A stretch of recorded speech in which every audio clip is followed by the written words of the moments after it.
This is the Onion News Network. Better news, better viewers.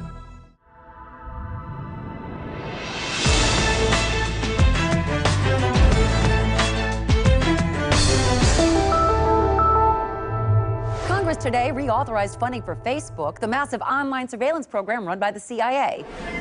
According to Department of Homeland Security reports, Facebook has replaced almost every other CIA information gathering program since it was launched in 2004.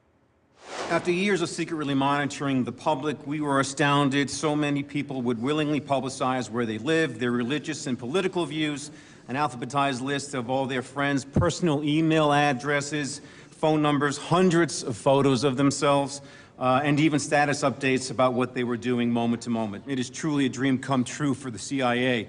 Much of the credit belongs to CIA agent Mark Zuckerberg, who runs the day-to-day Facebook operation for the agency. The decorated agent, codenamed the Overlord, was recently awarded the prestigious Medal of Intelligence Commendation for his work with the Facebook program, which he has called, quote, the single most powerful tool for population control ever created.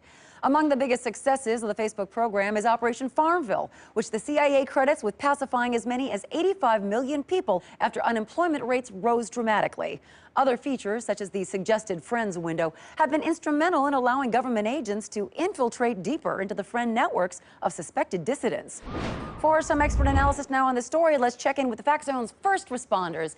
Jason, you have written extensively about the Facebook program. Why is it so effective? Well, one of the key reasons is that the CIA has been so thorough in convincing the nation that constantly sharing information about everything that you're doing is somehow desirable instead of deeply unsettling. Yeah. You know, but critics are saying that with the national debt being so high, is this really the time to be spending even more money on spy programs? Well, actually, the Facebook program saves the CIA money. That's right.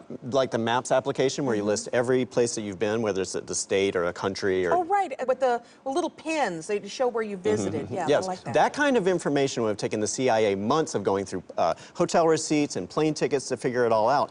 The manpower that Facebook saves is huge. Absolutely, absolutely. And the calendar feature even lets the CIA know where you're going to be in advance. So that's right. So now if they want to pick you up for questioning, all they have to do is see which events you RSVP'd yes to and then send their agents to be waiting for you. That's how they got my brother. That's right. So effective.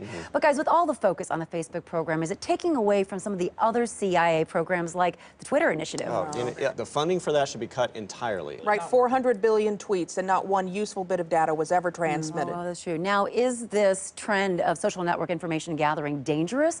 I mean, just last week, the New York Times revealed that Al-Qaeda has designed Foursquare to identify popular locations for bombing. Actually, Brooke, that's been discredited as any kind of real threat. The people that use that site are people that no one would mind seeing bombed anyway. Yeah, So. really, the only thing the CIA has to be concerned about is people losing interest in Facebook and moving on to a new social network site, like the Chinese site Wanbi. I love Wanbi. Are you guys on Wanbi? Oh my God, it's so much more fun than Facebook. It is great. I love that one. I love that you can earn friend points the more state secrets that you post. You know, I've got a lot of contacts in the State Department. You know, I think I could really rack them up. You should post them up. I should.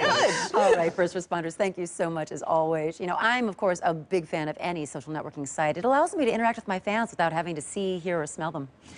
Well, it's taken months of preparation, but it's finally here. Today marks the first day of Washington's historic summit with Real America. The meeting between diplomats from D.C. and representatives of Real America is hoped to quell long-simmering tensions between the two powers.